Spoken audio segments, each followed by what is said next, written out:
Assalamualaikum warahmatullahi wabarakatuh. Ketika seseorang sudah kehilangan kepercayaan, sulit untuk mempercayainya lagi. Begitulah yang publik rasakan saat ini.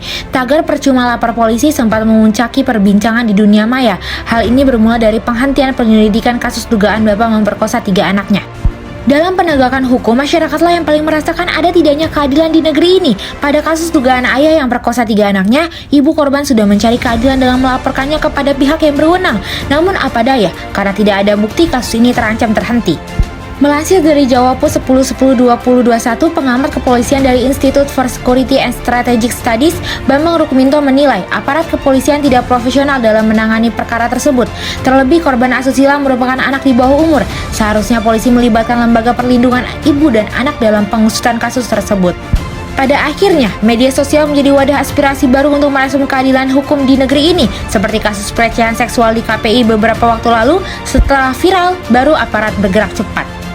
Berdasarkan hasil survei kelompok diskusi dan kajian opini publik Indonesia menunjukkan tingkat kepercayaan masyarakat terhadap kepolisian RI atau Polri hanya sebesar 66,3%. Persentase tersebut menjadi yang terendah dibanding kepada lembaga penegak hukum lainnya. Kepercayaan masyarakat terhadap kinerja penegak hukum menjadi salah satu instrumen penting dalam mengukur kualitas layanan lembaga penegak hukum. Selain itu, sebagai indikator sejauh mana penerapan penegakan hukum yang adil. Jika masyarakat sudah kehilangan kepercayaan kepada penegak hukum, keadilan bisa jadi sudah menjadi barang langka di negeri ini. Hilangnya kepercayaan akan beriringan dengan hilangnya rasa aman bagi masyarakat, karena sejatinya lembaga penegak hukumlah yang berkewajiban memberikan rasa adil dan aman bagi rakyatnya. Adanya rasa ketidakadilan hukum sejatinya tidak terlepas dari produk hukum itu sendiri dan karakter penegaknya. Sudah kita ketahui hukum saat ini merupakan hasil produk pemikiran manusia. Banyaknya kitab undang-undang hukum baik pidana maupun perdata ternyata belum bisa menaungi rasa keadilan. Dari aspek proses penyelidikan hingga putusan pidana, produk hukum buatan manusia ini belum memenuhi rasa tentram dan aman bagi warga negaranya. Inilah akibatnya menjadi sekularisme sebagai roh dalam menetapkan hukum. Dari kasus perkosa ayah kepada 3 anaknya ini, kita mestinya melakukan muhasabah hukum. Adakah hukum sekuler yang ada sekarang benar-benar telah memenuhi rasa keadilan bagi warga? Adakah hukum buatan manusia benar-benar mampu mengendalikan angka kriminalitas yang kian merajalela? Tegaknya keadilan diperlukan guna kestabilan hidup bermasyarakat, berbangsa, dan bernegara. Sesuatu yang melukai rasa keadilan terhadap sebagian masyarakat bisa mengakibatkan rusaknya kestabilan masyarakat secara keseluruhan, sebab rasa keadilan adalah fitrah setiap manusia. Terdapat beberapa faktor yang dapat mendukung tegaknya hukum di suatu negara, yakni kaidah hukum, penegak hukum, fasilitas, dan kesadaran hukum warga negara. Pelaksanaannya sangat terpengaruh oleh penerapan sistem politiknya. Jika model politiknya otoriter, besar kemungkinan hukumnya pun bercorak otoriter. Jika model politiknya demokrasi, kemungkinan pula hukumnya bergantung pada kepentingan penguasa dan kekuasaannya. Selalu ada subjektivitas hukum, tergantung yang berkuasa saat itu. Dalam Islam, penerapan hukum tidaklah demikian. Hukum Islam tidak mengenal situasi politik kekuasaan, juga tidak ada urusan dengan kepentingan individu, kelompok, atau golongan. Di mata Islam, semua orang sama.